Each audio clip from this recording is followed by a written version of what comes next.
Attention, duped masses! You're listening to Media Monarchy with James Evan Pilato. Unassailable fortresses, email scammers, and emotionless chatbots. Plus this day in history with Black September and our song of the day by KMFDM on your Morning Monarchy for September 5th, 2017. I am James Evan Pilato from MediaMonarchy.com. Welcome to wherever you are in the world for news brought to you by you. We've been online since September 11th, 2005, our 12th anniversary coming up next week, and it is all thanks to you. MediaMonarchy.com/support has the PayPal, the Patreon, the Bitcoin, and the post office box. If you can give a little, I can give a whole heck of a lot. And a huge thanks to our latest patron. That's Jeff G. Huge thanks to Jeff G. He went over to patreon.com/MediaMonarchy and signed up to give us that little monthly zeros and ones fiat U.S. currency that keeps us going and growing and moving and grooving. Thanks for giving us Monday off. It was a holiday here in the States. Labor Day, they call it.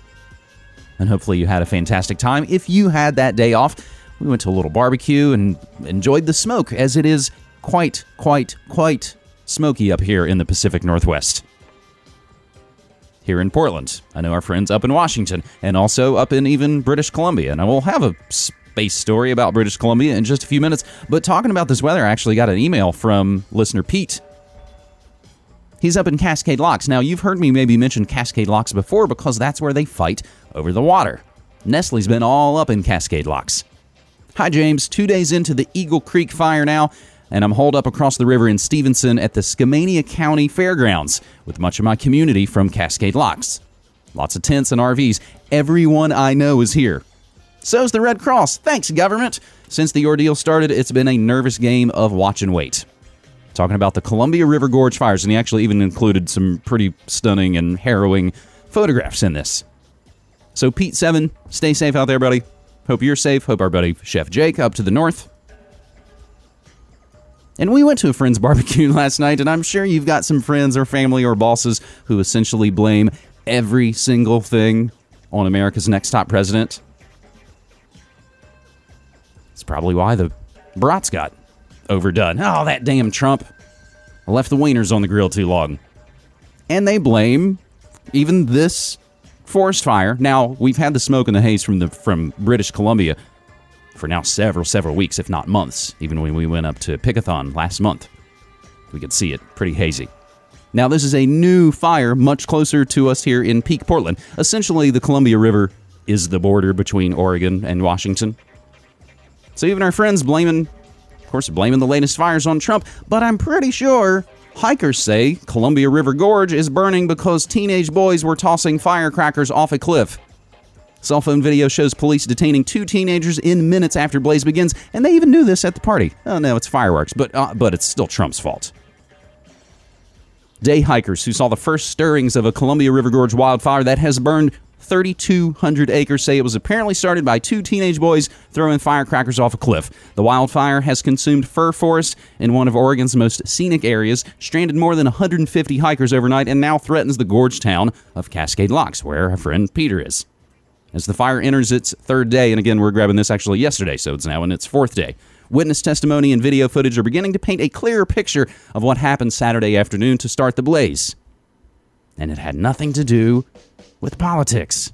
Nothing to do with America's next top president. Nothing to do with the idiots in the District of Columbia. Oh, but James, it does. It's because of global warming that the trees burn so much better. I recall from science class, sometimes good burn is actually the best thing. We've had the biscuit fires. We've had a ton of fires here in the Pacific Northwest. And you know what happens afterwards? Big, beautiful, lush things start to grow. The other bit, as long as we're still talking about the Pacific Northwest, numerous witnesses say a ball of flame streaked across the sky in British Columbia Monday night, causing a bright flash and a loud boom as a suspected meteor blazed through Earth's atmosphere. Police in South Central BC. Oh, it's a rough town there, down in South Central British Columbia. And Eastern Alberta say they got dozens of phone calls about the fiery phenomenon, which occurred at about 10 p.m. local time last night. Several people posted about it, of course, on social media, including BC resident Jackie McKay, who had crazy security footage of the incident. I think our buddy Chef Jake saw it and said that it actually looked even better through all the horrific smoke. Now, some of the other lamestream news that we'll give you here before we dive into Tech Tuesday. Tech Tuesdays we call cyberspace war here. All the news brought to you by you using hashtag cyberspace war. I made the joke Friday, Aunt Irma's coming to visit, but it gets less funny now as catastrophic Hurricane Irma, now a Category 5. Thought I'd even heard 6 if they've come up with that. On a collision course now with Florida. Trump ends DACA. I believe old Jeffy Sessions was given a press conference just a few minutes ago, but Congress critters give a window to save it. Deferred action for childhood arrivals. Meanwhile, you should be afraid of North Korea. Oh my God. You guys are afraid of Pentagon vassal state North Korea, right? Your knees knocking? Make sure your knees are knocking together, because the powers that shouldn't be love that. They love you to be afraid. And probably a story we'll talk about tomorrow. Aspiring pastor accused of killing his wife in his sleep blames cold medicine. Now, my friends, let's get a little fact check. Did Louis Farrakhan renounce Islam and convert to Christianity? Oh, that sounds like a good one up on Snopes. Jennifer Aniston not always half naked at home, despite report. That's from the Gossip Cop. Celebrity donations of tens of millions of dollars to Harvey victims are fake news. That's from PolitiFact. Attorney General Jeff Sessions claimed that a violent crime wave is sleeping the... yeah, it is sleeping the nation. That's from the Washington Compost. And the one that just won't go away, fact-checking Trump's claims at his tax reform event. Those are your fact checks, my friends, because I know you just couldn't possibly have two critical thinking brain cells to rub together. Tuesdays are Tech Tuesdays, as I said, hashtag cyberspace war, and all the stories we're about to talk about. I tweet out an hour before showtime. You can get the show notes at the beginning. And you don't even have to join Twitter. You don't even have to join our new tech overlords. Alphabet, in their effort to influence the American political discourse, not to mention, of course, the presidential election outcome. Nobody talks about that anymore, of course, about how Google rigged the game for Hill Dog. And, of course, it stretches far beyond the company's penchant for subtly disadvantaging independent, conservative thinkers on platforms like their GooTube by financially supporting left-leaning policy shops. Google's parent company has helped raise a liberal army intent on hashing out policy minutia to help bend U.S. policy to their benefactors' advantage. But what happens when these supposedly independent think tanks publish something that displeases their corporate master? As one researcher at the left-leaning New America think tank learned, the punishment swift, severe. Barry Lynn. Not to be confused with Barry Lyndon. Barry Lynn, L-Y-N-N, formerly a top researcher at New America. Learned that lesson the hard way after publishing a paper praising European Union antitrust regulators for fining Google $3 billion for rigging its search algorithm to favor its own services over its rivals. Now, that's funny. It just reminds me. I knew this and could tell you this, and surely did tell you this on old episodes of Media Monarchy when we were just a weekly live multiple-hour show on Fridays. I originally started Media Monarchy on the Google free blogger platform, MediaMonarchy.blogspot.com. It actually still redirects now to Media Monarchy. I told you on the air then, gosh, for such a young guy and only starting my website a couple years ago, it sure seems like Google gives me amazing search preferences because I was on their platform. I was also an early blogger talking about a lot of news, so I got amazing traffic in those early years, and I know it's because Google was given preferential search treatment for me. According to the New York Times, the New America Foundation has gotten more than $21 million from Google, Alphabet chairman Eric Schmidt, and his family's foundation since the think tank was first established back in '99. The money helped establish New America as an elite voice in policy debates on the American left. But not long after one of New America's scholars posted a statement on the think tank's website praising the EU's penalty against Google, Mr. Schmidt, who had been a chairman of New America until 2016, communicated his displeasure with the statement to the group's president, Anne Marie Slaughter, according to the scholar. Slaughter, a close ally of the Clintons, who's best known for her 2012 Atlantic cover story, Why Women Still Can't Have It All, quickly caved. The statement disappeared from the New America's website, only to be reposted without explanation a few hours later. But word of Mr. Schmidt's displeasure quickly rippled through New America, which employs more than 200 people, including dozens of researchers, writers, scholars, most of whom work in sleek Washington offices, where the main conference room is called the Eric Schmidt Ideas Lab. Episode left some people concerned that Google intended to discontinue funding, while others worried whether the think tank could truly be independent if it had to worry about offending its donors. Oh, and that's that little pit of your stomach feeling. It's like, oh God, maybe I actually work for the bad guys. Oh, but those benefits, right? You got to get those benefits. The bennies, man. Those worries seem to be substantiated a couple days later when Ms. Slaughter summoned the scholar who wrote the critical statement, the aforementioned Barry Lynn, to her office. He ran a new American initiative called Open Markets that's led to a growing chorus of liberal criticism of the market dominance of telecom and tech giants, including Google Alphabet, which is now part of a large corporate entity, of course known as Alphabet, which Mr. Schmidt serves as executive chairman. Ms. Slaughter told Mr. Lynn that the time has come for open markets in New America to part ways. According to emails from Slaughter to Lynn, the email suggested that the entire open markets team, nearly 10 full-time employees and unpaid fellows, would be exiled from New America. Aren't we all being exiled from New America? While she asserted in the email, which was reviewed by the old gray lady, that the decision was in no way based on the content of your work, Ms. Slaughter accused Mr. Lynn of imperiling the institution as a whole. Lynn, who eventually shared his story with the New York Times, blasted Google's aggressive tactics, which the company has denied through its communication machines. And the punchline, and the joke is, also serves as the title of the post, Google is very aggressive in throwing its money around Washington and Brussels and then pulling the strings. People are so afraid of Google right now, and that is the title of this piece from Zero Hedge. In a series of statements, however, on Twitter, Slaughter and New America slammed the New York Times story as absolutely false. And this is, we've talked about this before. This is when it gets really fun. It gets really fun when the fake left starts to destroy itself, as has already happened.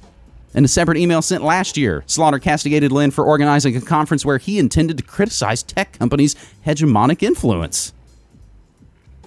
We are in the process of trying to expand our relationship with Google on some absolutely key points. Just think about how you are imperiling funding for others. Just think, all caps think, about how you're imperiling the funding for others.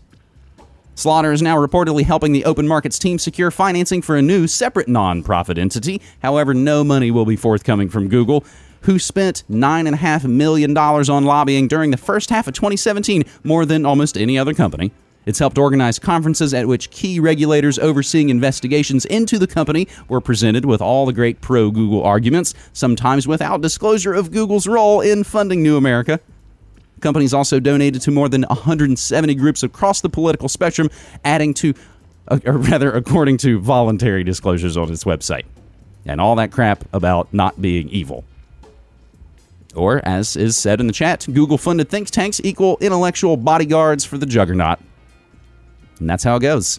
You're listening to The Morning Monarchy for Tuesday, September 5th, 2017. I'm James Evan Pilato from MediaMonarchy.com, coming to you, as always, from the Peak Portland studios up here.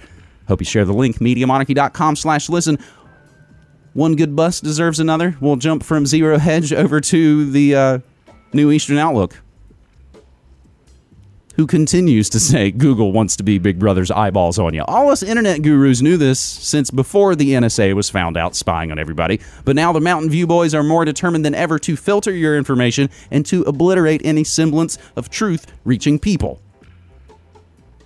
Now, this article, written by Phil Butler, actually talks about an article from 5 years ago, where you're instantly labeled a conspiracy theorist. But maybe you should just check out Google's 160-page handbook with links for you. GoogleUserContent.com/blah-blah-blah. Tells exactly how they plan to spoon-feed all of us their news.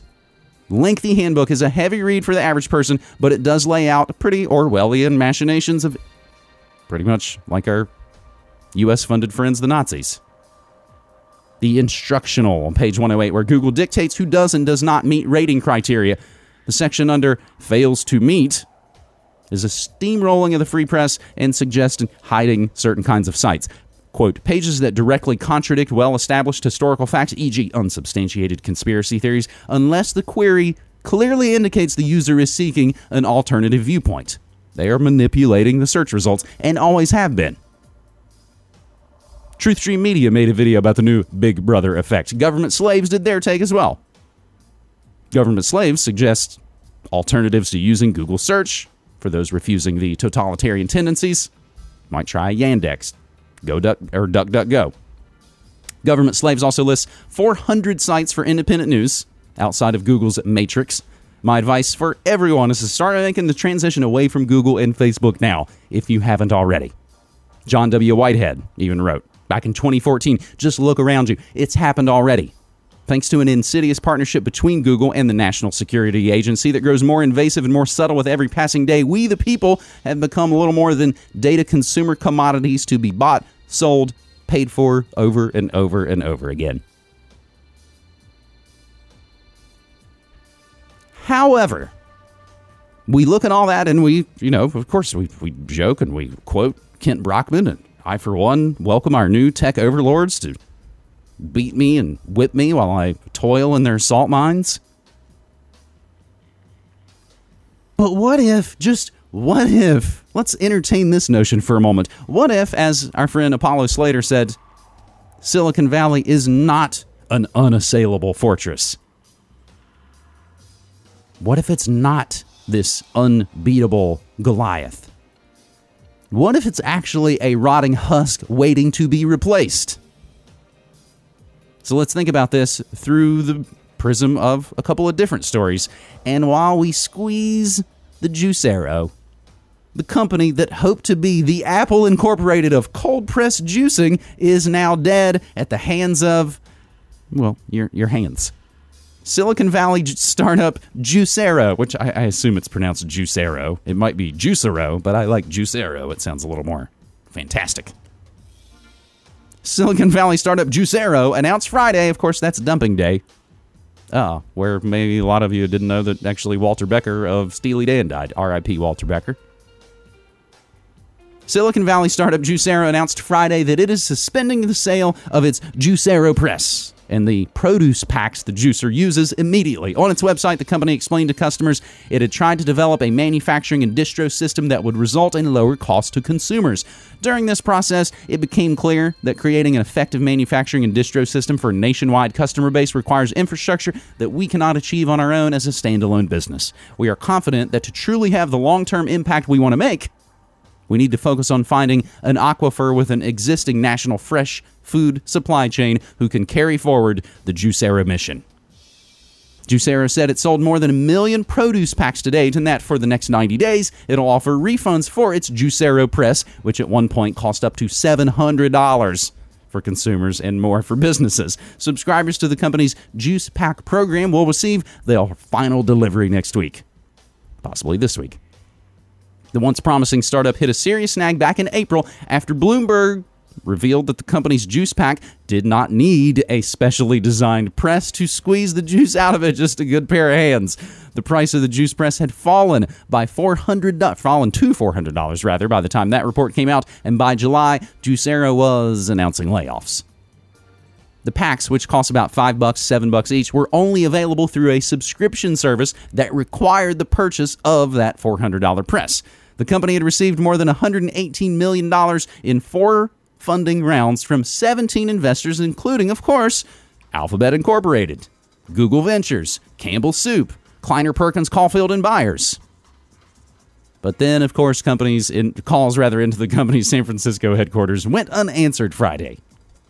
Now, what do we mean by this? We like to look at this as it's hardly even an analogy. It's almost pretty damn literal. They want to sell you a $700 juicer to do something that you can do yourself. You got to subscribe. You got to pay. A juicer, yeah, pretty much a juicer with an app. And then they get busted by trying to sell you the little squeeze packs that people realize, oh, I can just squeeze this myself. That is, of course, if you didn't want to just buy your own local, fresh, in-season organic fruits and vegetables and juice those yourself as you're supposed to. You should be consuming the local, in-season produce, fruits, and vegetables of where you live, just like that's the honey you're supposed to eat. It keeps you better in the current environment you're in. So let's look at this as our buddy Apollo intended. Let's look at the Juicero juicer as an analogy for our new tech overlords. They are not an unassailable fortress. They are a rotting husk. They are smoke and mirrors. They want you to think that you can't make juice yourself, and that you can only make juice when you buy their $700 machine. And even then you have to subscribe to get the little juice packets. Just think about that. Think about that analogy and all that we discuss here. And I think that works pretty perfectly. Sorry, that's not a Food World Order story. That's what we talk about tomorrow on your Morning Monarchies. Each day of the week, we focus in on a different area of the news. Monday is world news. Sorry, that's 2 weeks in a row you guys haven't gotten news about America. Geopolitics, world news. Tech Tuesday is cyberspace war. Wednesday is food, health, and environment news we call Food World Order. And then Thursday, some of your favorite days, you weirdos, holy hexes. So we talk about the dark, occult, skeevy underbelly of the world. And then, of course, Friday, it's the entertainment industrial complex day. We call it Media Memes. And all our news is brought to you by you. We're not only crowdfunded, but we are crowdsourced. Glad you're here. It is Tuesday, September 5th, 2017, and I'm James Evan Pilato from MediaMonarchy.com, serving up the Cyberspace War edition of your Morning Monarchy with news brought to you by you using hashtag Cyberspace War. And again, a huge thanks today. A lot of our stories brought to us by our friends Sean Cathcart and Apollo Slater. As we hop over to Dateline, New York. United Technologies is requiring Rockwell Collins for $22.75 billion. That's a hell of a lot of money for companies we've never heard of. What is it? Oh, it's aerospace. United Technologies, which makes Otis elevators, which are pretty much the elevators. I see the Otis trucks always driving around here in Portland because apparently their elevators break down all the time at the TriMet public transportation systems. And, of course, sometimes they'll tell you that Otis means only the Illuminati survive. Be that as it may, United Technologies, which makes Otis elevators and Pratt & Whitney engines, said Monday it's paying $140 per share in cash and stock for Rockwell Collins, a 9.4 premium over Tuesday's closing price when reports of this deal first surfaced last week. Including debt, the acquisition is worth about $30 billion. Rockwell Collins, based in Cedar Rapids, Iowa, makes flight deck avionics, cabin electronics, and cabin interiors for commercial and, of course, military customers. Farmington, Connecticut-based United Technologies called the businesses complimentary and expects $500 million in pre-tax savings related to the deal. It reaffirmed its 2017 profit estimates, as the company expects the deal to close by the third quarter of 2018, subject to approval from Rockwell Collins share owners and regulators. More mergers and acquisitions. Murders and executions. The other set, probably the one we're a little more familiar with, at least at this home. Video streaming player pioneer Roku, R-O-K-U, is going public, hoping to raise money to expand into more households and fend off competitive threats from bigger technology companies. Now, Roku is actually the only device we've ever used to stream video on our regular old television. We bought it, good grief, 7-8 years ago, probably. And even just reading this first sentence is like, oh, they're going public. They're going for the big gamble because they're going to get squeezed out by the other big boys. The other big boys can't handle standalone competition. That's not how they run. We talk about this day in, day out. They don't create, they just buy it up. Buy them out, boys. Roku listed a $100 million fundraising target in a Friday regulatory filing, but that figure is likely to change after its investment bankers gauge the demand for its initial public offering of stock. Companies typically complete their IPOs 2 to 4 months after filing them, getting approval from government regulators. The documents provide the first peek at Roku's finances and other previously confidential information. So again, to basically explain, it's a tiny little box you plug into your television. It either has Wi-Fi enabled or you can hardwire it with Cat5 Ethernet cable.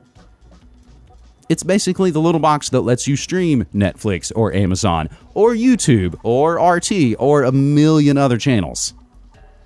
Most of them being free, of course, with the Netflix and the Amazons and the ones you've got to have the accounts and you've got to have the subscription. But it's a one-time payment. You don't pay them every month for something. And of course, that's not the things that Microsoft and Google and the rest would like. They want you to pay a lot. So yeah, the big boys, Apple and the rest, they know likey Roku. Like many young tech companies, Roku is still unprofitable. Last year, it lost nearly $43 million on $399 million in revenue. Since its 2002 inception, Roku has amassed $244 million in losses. The Los Gatos California company, yes, the Cats, California, boasted 15 million active users at the end of June, but that number doesn't reflect the total audience that watches online video through its streaming players, which are usually connected to large screen televisions. That's because multiple players can belong to the same account. People streamed 9.5 billion hours of video on Roku players last year, that according to its IPO documents. Roku generates most of its revenue from selling its streaming players. What? You make your money by making a thing and then selling it? Good Lord. What year are you, cavemen? You're supposed to have a whole smoke and mirrors around of PR and bullshit. Roku generates most of its revenue from selling its streaming players, but it's increasingly bringing in money from advertising and commissions from subscriptions and other transactions made on its devices. Now, this is a huge thing that Apple does. They get a cut when you sign up for something through the iTunes store, and they sort of force you into doing that in certain platforms. In an attempt to broaden its audience, Roku said it may cut the prices on its players and try to increase its revenue from advertising sales.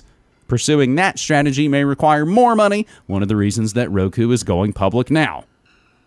The company currently has about $70 million in cash, so this all basically sounds like a real bad move for Roku.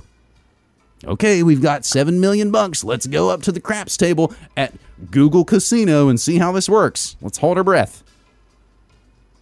Yeah, that's as noted in the chat. Yeah, Roku isn't committing fraud. How dare you? How dare you, sir? Yeah, $70 million ain't a lot to battle Amazon, Google, Apple, Roku's deep-pocketed rivals in the video streaming player market. See, I didn't even realize. And that's hopefully, in every action you take in your life, it should be something that throws dirt and kicks sand in Goliath's face. Even the video streamer you might play. Even the thing I use to watch Cinemassacre and cooking videos. Even though it's much smaller, Roku has emerged as the U.S. market leader in streaming players with a 37% share through the first 3 months of this year, according to market research firm Park Associates. Amazon Fire TV ranked second with a 24% market share, followed by Google's Chromecast at 18% and Apple TV at 15%. Most of Roku is currently owned by Anthony Wood, its founder and CEO, and Menlo Ventures, a venture capital firm. Wood, who previously invented one of the first digital video recorders, owns a 28% stake in Roku, and Menlo Ventures has a 35% stake. I would like Roku, or Media to see, I can't even get the words out. Coming soon, Media Monarchy Roku app. We would love to have the Media Monarchy Roku channel. Those are a lot of the things we would love to work on and build here behind the scenes, as we're trying to build our own thing and we're trying to remove ourselves from the Google system. That's why we're using BitChute. So we, in a lot of ways, and this is, I guess, the story of this episode, is essentially, in a lot of ways, maybe the story of Gab. We are at war for a free and open internet. You may have heard of Gab. It was one of the new social networks that popped up in the wake of the stunning conclusion of America's Next Top President. Anybody that tries to do something different is going to be under attack. This is the story of Gab's most difficult and most controversial decision to date on September 1st, and this is written by the founder. I opened my email to see a note from the compliance department of our domain registrar, AsianRegistry.com. Instantly, I knew something was up. They asked that we update our contact information on the gab.ai domain within 1 week, or it may result in the suspension of the domain. To be fair, the address was outdated. The last time we tried to update it on the Asian Registry website, it failed. We promptly provided the requested information and updated the new address. 2 days later, they heard back, only this time it was from the legal team. They noted that they had received a formal complaint about content posted on Gab. They cited the individual link in question and told us that they had 48 hours to remove any images that are in violation of their policies. We then proceeded to read their guidelines to determine what violation could have occurred with the post they cited.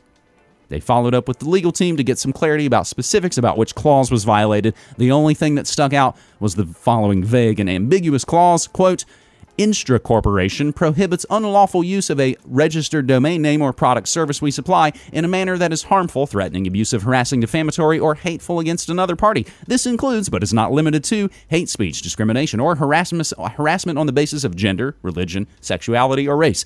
Instra Corporation reserves the right to suspend or delete any product or service that, after reasonable investigation, is deemed to be in breach of this clause. Gab is basically being told to GTFO. You can also notice in their guidelines that they typically give 15 days, but in the case of Gab, they were given 48 hours. Upon looking further at the guidelines, Gab reviewed the post in question to determine if it had broken even their own community guidelines. And it was indeed obscene. It should have been marked not safe for work, and it was not. Therefore, it was in violation of Gab's community guidelines. It's not the first time they have enforced their own guidelines.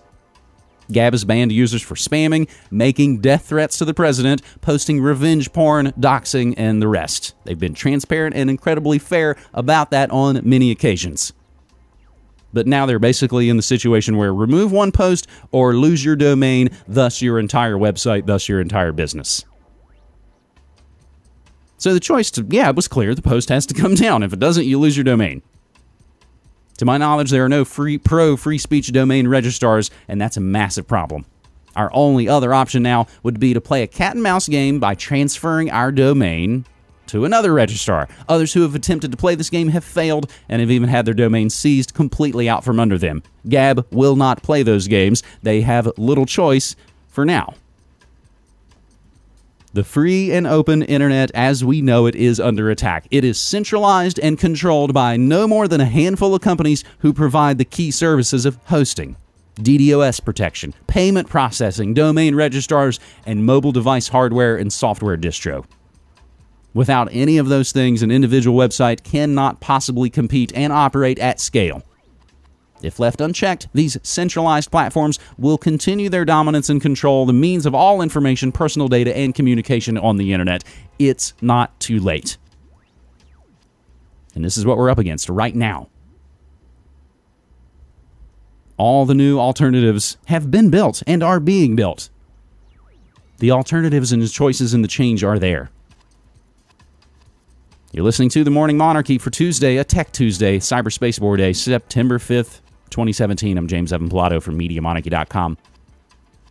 Talking about all the news from inner space to outer space. It's Cyberspace War. And Bitcoin plunged more than 8% down to 4,309 on Monday, thanks to, which sounds like clickbait, this one big action taken by the Chinese. China banned the practice of initial coin offerings, ICOs, fundraising by the issue of digital currencies outside the regulatory framework. Now, we talked about this recently. I'm not going to remember the company or the situation. Hopefully somebody in the chat will help me out. But we've talked about these new sort of initial coin offerings using cryptocurrency as bonds. China has banned the practice of ICOs, fundraising by the issue of digital currencies outside the regulatory framework, and has stepped up its policing of the trading of digital coins to ward off financial risks and potential social disunity. You got to watch out for that social disunity. In a circular published on its website Monday, the People's Bank of China said fundraising schemes of this kind have been defined as illegal and that 90% of the ICOs launched on the mainland were found to have been fraudulent. We're grabbing this story from thestreet.com. Quote, any form of fundraising through digital currency issuance should be halted immediately. Those schemes, which are already launched, should repatriate funds to investors. It also said, carried the endorsement of securities and banking regulators and the task force under the state council that is responsible for internet finance security. The announcement came a week after the National Internet Finance Association of China, a government-backed industry consortium, warned investors of fraud and illegal behavior in such fundraising schemes. Mainland financial regulators have been taking a harsh stance on internet currencies since the beginning of this year, concerned about their impact on the yuan and as part of the Communist Party's anti-corruption drive. Bitcoin, the cryptocurrency, has proved particularly popular among mainland investors over the past year, resulting in capital outflows while ratcheting up pressure on Beijing to keep the local currency stable. The central bank urged executives of the main Bitcoin trading platforms at that time that they had to abide by the foreign exchange rules as China stepped up efforts to curb money laundering. Purchases of the currency was one way corrupt officials used to illegally transfer their personal wealth outside the mainland, according to industry officials. ICOs, which allow digital currency startups to raise funds through creating and selling digital tokens, have spread rapidly on the mainland this year. The issuer typically uses the money to invest in digital currency trading, which, if successful, pushes up the value of the tokens. The Beijing Internet Finance Association estimated that 65 ICO initial coin offering transactions were completed in the first 7 months of this year, netting a combined 2.6 billion yuan, that's 398 million US fiat dollars of funds. More than 105,000 individual investors took part in these deals. This sounds like another situation of, you're cutting out the powers that shouldn't be. How dare you set up your own game of craps? Chinese investors have a penchant for chasing quick returns, said Wang Feng, chairman of the Shanghai-based finance services company Yiling Capital. The regulators obviously aim to nip the problem in the bud. A Shanghai-based entrepreneur whose company issued an ICO earlier this year said the company was assessing the impact of the ban, whose severity was beyond its expectations. It is the most stringent measure China has taken to regulate internet currencies. And then Bitcoin crashes more than 8%. So the street's speculating that's what happened. China takes a hard line on cryptocurrencies, likely to freak out the Bitcoin bulls.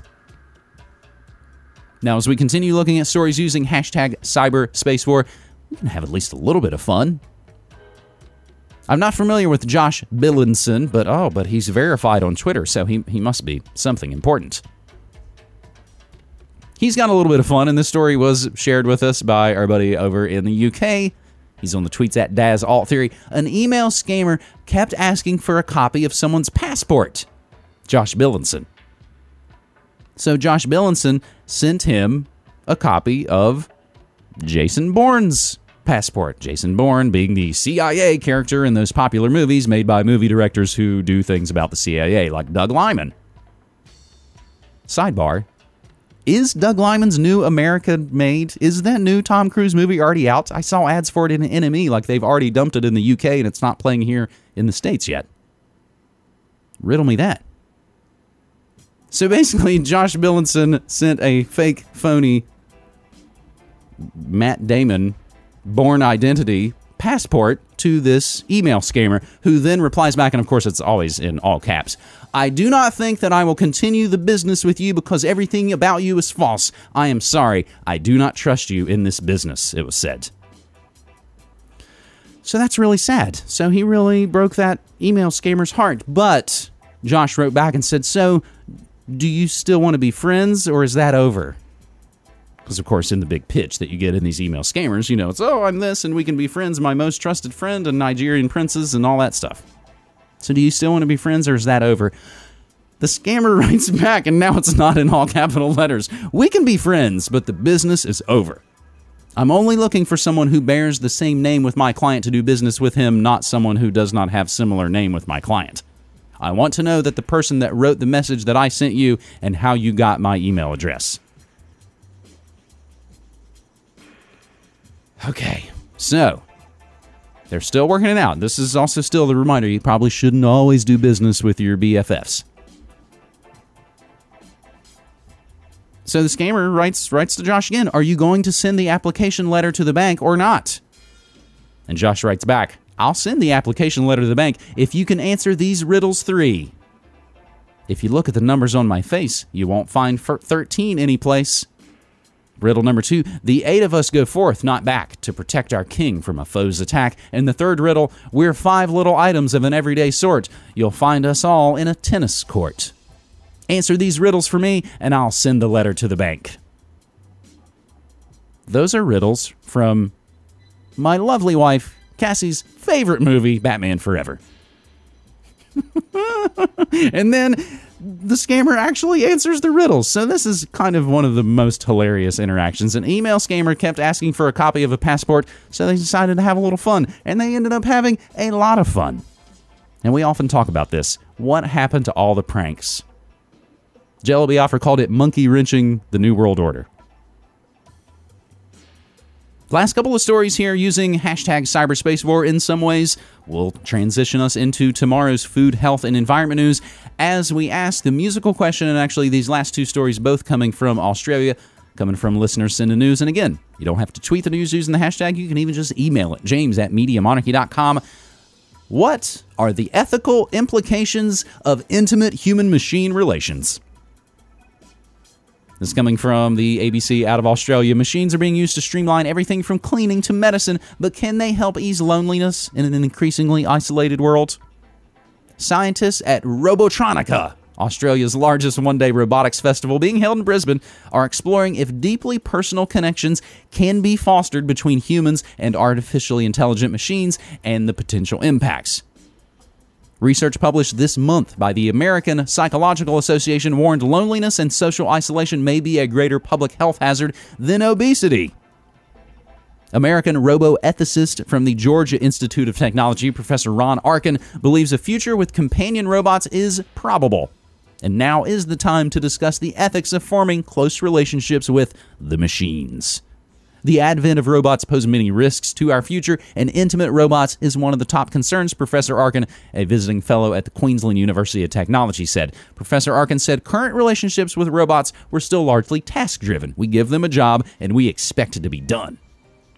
Now, some of those tasks include working closely with human beings and, in many cases, providing human companionship. He said the pressing question was how intimate that relationship should be. There are potential dystopian futures that could occur where human-to-human relationships could deteriorate if the robot can perform better in certain ways than a human being could. Professor Arkin says anyone who has seen, of course we were waiting, I'm surprised it took this long into the article, to mention the films Her, of course by Adam Spiegel, a.k.a. Spike Jonze, or, of course, HBO's popular reboot Westworld. Anybody who's seen those would disagree with the notion that companion robots were purely sex toys. He believes that while sex toys have been used since the beginning of time, 21st century robots armed with machine learning had the ability to sense and respond to an individual, creating a unique relationship. By exploiting human psychology, pretty much finish that sentence any number of ways. You could mention Google, you could mention the NSA, you could mention all those think tanks. Oh, my Lord. By exploiting human psychology, roboticists can tap into this particular vein, but the question is, should we, how much, and under what circumstances? And yes, some of the Westworld hosts were specifically sex bots. Also at this festival, Korean art consultant and curator Do Yoon Choi is showcasing the benefits of robots helping with education. She's brought over a little panda robot that doubles as a learning aid for children reading pre-programmed fairy tales such as The Little Mermaid. Using an app and voice recognition, the robot answers questions a child may have asked about characters in the story. When you learn something, you need a companion, she said. The panda will hold the book for you, and when you ask questions, it will answer using its own emotions. So there you have it. Your future has been decided. The panda will hold the book for you. The other story from a listener sent via Australia and ABC News. Emotionless chatbots. It's hard to speak to a real person on the phone these days. Almost anytime you need to call your bank, doctor, or any other terrible service you wish you didn't have to use, you'll probably be greeted by an automated service seemingly designed to prevent you from speaking to someone who actually works for the company. You guys know most of any of them that are worth of crap. If you just hit 0000000 a bunch, you're basically sending it kind of a operator zero panic, and you should get a person. This is all thanks to the rise of the chatbots. Artificial intelligence programs often deployed in apps or messaging services. They are designed to answer people's questions in a conversational style rather than just pointing them towards information like some caveman search engine. Companies like Uber are already using them to field customers' inquiries and take bookings, and many, many more are on the way. They have all these great potentials. But replacing human employees with artificial ones isn't that straightforward, and a lot of it has to do with language and, of course, variations and errors. So the article, emotionless chatbots are taking over customer service, and it's bad news for consumers. Now, probably not talked about this too very much, but we have definitely noticed in our now near 12 years of living in Portland that it has some of the worst customer service you will ever find at any restaurant in America. We speculate because the minimum wage is really high and they don't really give a shit. And everybody just kind of has that, oh, dude, I spaced it, West Coast bumble around kind of vibe to it. Somewhat a sidebar note right there. But if you're sort of, oh no, emotionless chatbots. Oh no, you mean I won't get the fantastic customer service that I usually get at a Portland restaurant?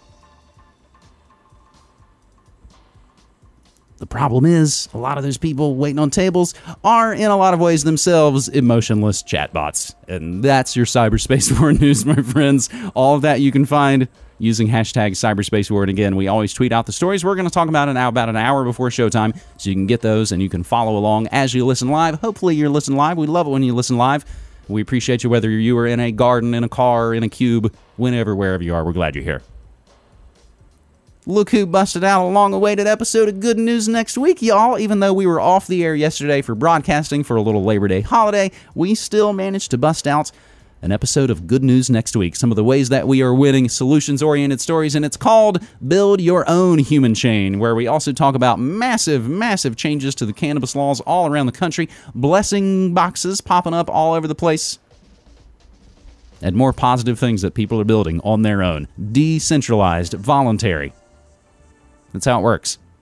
So please check out that latest episode of Good News Next Week. Yes, you get a brief glimpse of our beautiful cat Frankie at the very beginning of the episode, and we'll also be playing the audio of that on our stream, which we rock Monday through Friday, 9 to 5 Pacific Time, MediaMonarchy.com/listen, and we've got brand new music coming up from the long-running German industrial band KMFDM with a timely little number called Fake News. We've got that coming up on the other side of This Day in History, my friends. Past is prologue, September 5th, 1877. Oglala Sioux Chief Crazy Horse is bayoneted by a United States soldier after resisting confinement in a guardhouse at Fort Robinson in Nebraska. That's what happens when you resist your confinement. September 5th, 1921. Roscoe Fatty Arbuckle's party in San Francisco ends with the death of the young actress Virginia Rapp, and it creates one of the first, biggest, massivest scandals in Hollywood history. September 5th, 1938, a group of youths affiliated with the fascist National Socialist Movement of Chile are executed after surrendering during a failed coup. Past is prologue, Antifa, because you are fa as fuck. September 5th, 1945, Iva Tuguri Dakino, Japanese-American suspected of being wartime radio propagandist Tokyo Rose, arrested on this day in Yokohama. September 5th, 1960, Muhammad Ali, then still known as Cassius Clay, wins the gold medal in the light heavyweight boxing competition at the Olympic Games in Rome. September 5th, 1969, one that we've talked about a lot in the Media Monarchy history archives. It's the My Lai Massacre. On this day in 1969, U.S. Army Lieutenant William Calley is charged with 6 specifications of premeditated murder for the death of 109 Vietnamese civilians in My Lai. And as horrific as that is, we unfortunately know that that's a limited hangout. That's a nice cover-up operation. They can get all of the focus and all of the intent and all of the attention on this one event, and it gets to act as sort of the event for all of it. All Vietnam atrocities can all just be centralized down into this one little event, and then we tried it and see, and it's all good, and we put it all away, so don't you worry about wartime atrocities. Speaking of wartime atrocities, September 5th, 1972, during the 1972 Summer Olympics at Munich, in the early morning of September 5th, a group of Palestinian terrorists storms the Olympic Village apartment of Israeli athletes, killing 2 and taking 9 others hostage. The Olympic Games, a sporting event held every 4 years that unites most of the world. However, no other Olympic meeting has captured this spirit more than that of the 1972 Munich event. Before dawn on September the 5th, 1972, 8 Palestinian gunmen slipped into the Olympic Village and stormed the Israeli quarters. The Palestinian gang killed 2 athletes almost immediately and took 9 other Israeli athletes and officials hostage. After a tense standoff lasting until early evening, the Germans flew the Palestinians and their hostages by helicopter to the military airport outside Munich, from which the militants expected to leave the country in a waiting jet. Germany never intended to let the guerrillas take off, and 5 snipers were stationed around the isolated airfield. Unfortunately, the rescue mission did not go as well as planned. Tragically, all the hostages were killed during a fierce firefight on the tarmac between the 8 Palestinians and the ill-equipped German police. 5 of the gunmen were killed too, as well as 1 German policeman. Later, the survivors from the Israeli Olympic team flew home in an El Al jet. The widows, family members and teammates of the Israelis who died are still seeking compensation and an apology from the Bavarian government for the botched operation. On September 6, 2002, 30 years later, a rabbi and a priest said a joint prayer for peace at the Fürstenfeldbruck military airbase outside Munich, where 9 of the hostages died in the shootout. 30 years on, mourners laid stones on a memorial plaque listing the names of those who died.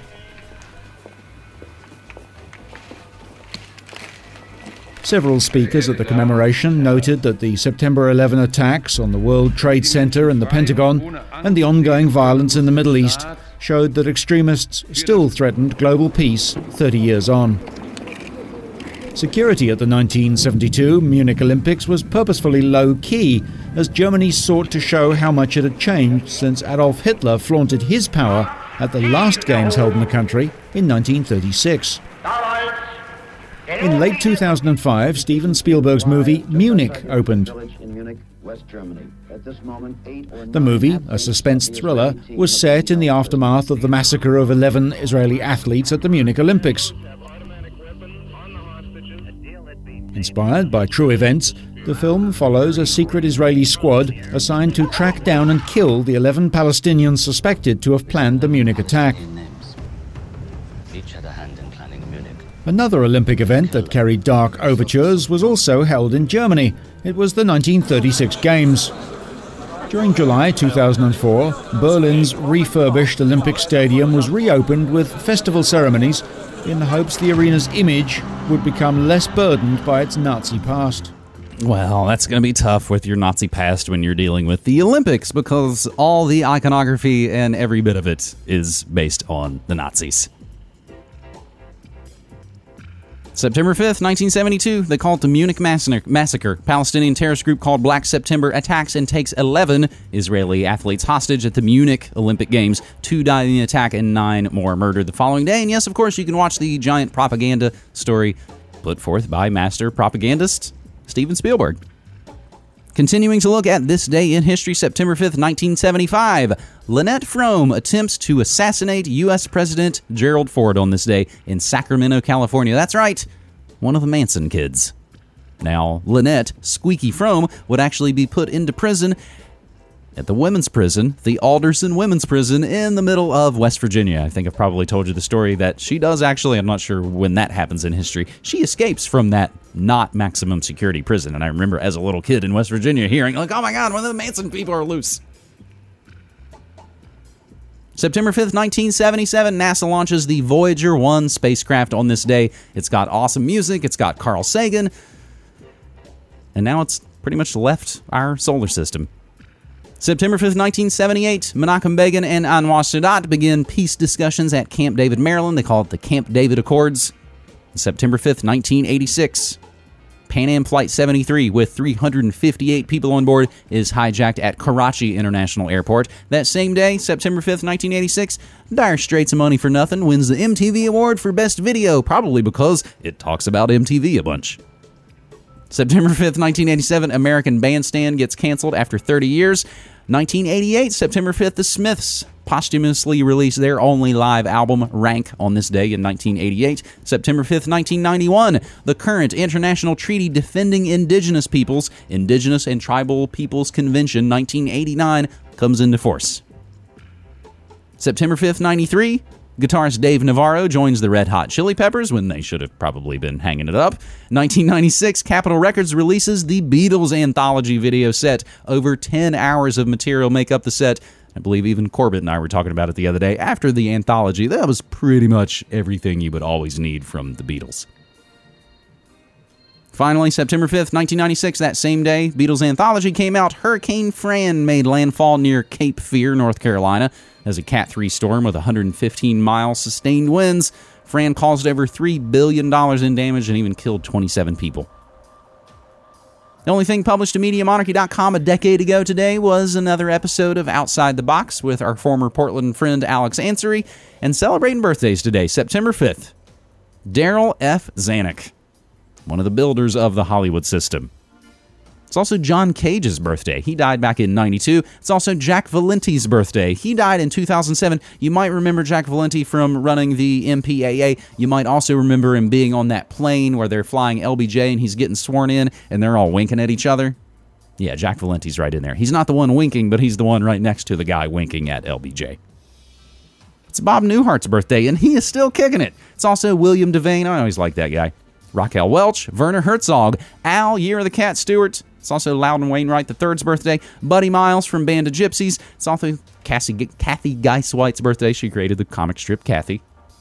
Michael Keaton, Dweezil Zappa, Liam Lynch, and Rose McGowan. All those folks celebrating birthdays today. I don't know if any of them will make them into our daily DJ set at noon. It is a Tech Tuesday, which means your Pump Up the Volume episode has a little bit of bump and grind to it. And I'll wet that bump and grind whistle with brand new music from the legendary KMFDM. Their brand new record, Hell Yeah, just came out a couple Fridays ago. I believe it is their 20th studio album. I got into them in the early 90s. Was into A Drug Against War, and I had a cool KMFDM shirt. I love that they're still kicking it. And they've got a well-timed song called Fake News. Fake News from KMFDM wrapping up this Morning Monarchy episode, my friends. It was a Tech Tuesday Cyberspace War edition. We're glad you're here. I'm James Evan Pilato from MediaMonarchy.com. I'm glad you're listening. And spread the word about Media Monarchy, independent, non-commercial, alternative media for nearly 12 years, brought to you by you, my friends. And that's how we do it. And that's how I close, by reminding you, as always, like Jello Biafra said, don't hate the media, become the media. Take care.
Better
You're listening to Media Monarchy with James Evan Pilato.